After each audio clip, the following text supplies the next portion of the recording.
Oh, you did mention, Mrs. Wilson, that you rode horses. What are some of the other pastimes that you enjoyed while at Hampton? Tennis, any sport. Tennis, hockey, So you were big on sport? netball. Always my love for sports. Okay, so when I came into your house, I couldn't help but notice there was a plaque that you received from, I think it was the Hockey Association of Jamaica, just recently in 2012. So I imagine that hockey, you did say a while ago that you played any sport, but I presume that hockey was very important to you.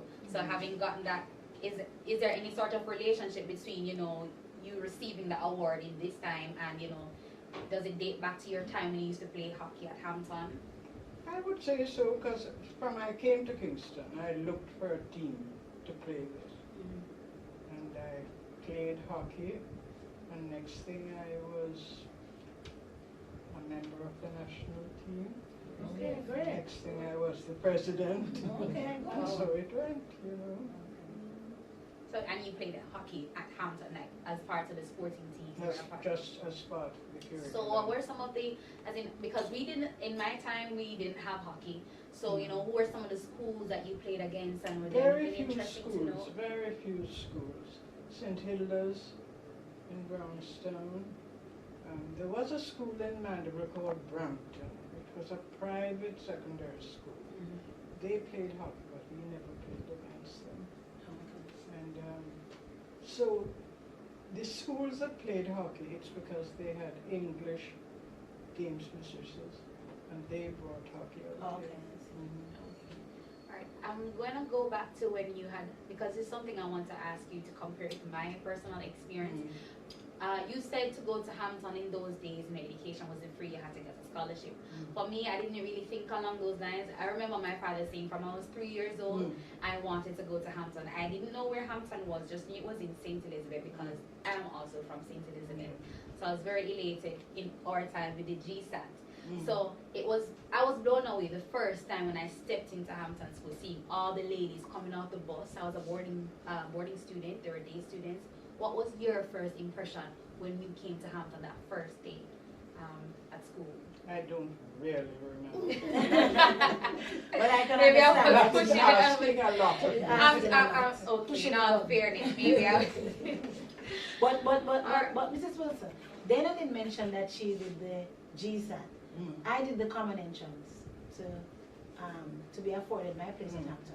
What did you have a special exam that you had to do? You sat the exam if you wanted a scholarship. Oh, And you sat that before. Okay. And then, if you did well, and there was a scholarship available. And what age did you do that? Well, you went to school at 9, so we'd have done the scholarship at 8. Okay. You started school? So you have sat that scholarship that early from age 8? Okay. So you started Hampton when you were like 9 years old? I was a little older because I got very, very ill when I was 8. Oh, okay. And maybe there might have been no story to tell. But We're glad there I is. had typhoid and I survived.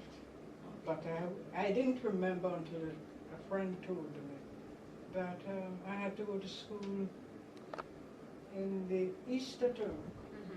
I couldn't go in the Christmas term. I should have gone in September. But because of the typhoid, I couldn't go until Easter term. So what was the culture of the school like when you went there? You know, the boarding combination and day students, all that happened. There were no days. Oh, okay. Or it was just purely boarding? It didn't matter if you lived next door where the Kavanaghs had their shop. Okay. You Had to board. board. Okay. So there were no day school children. Well, that's certainly That's different. So- and that's a difference. All those who lived around Hampton, they had to board.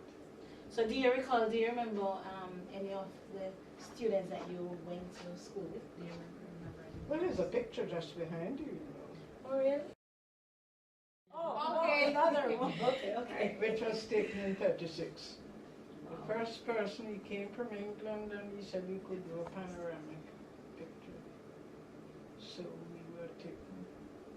And foolishly, I never thought of writing the names on the back or anywhere. So about 4 years ago, 5 years ago, I decided to try, and of course I didn't remember everybody, didn't remember all the stuff.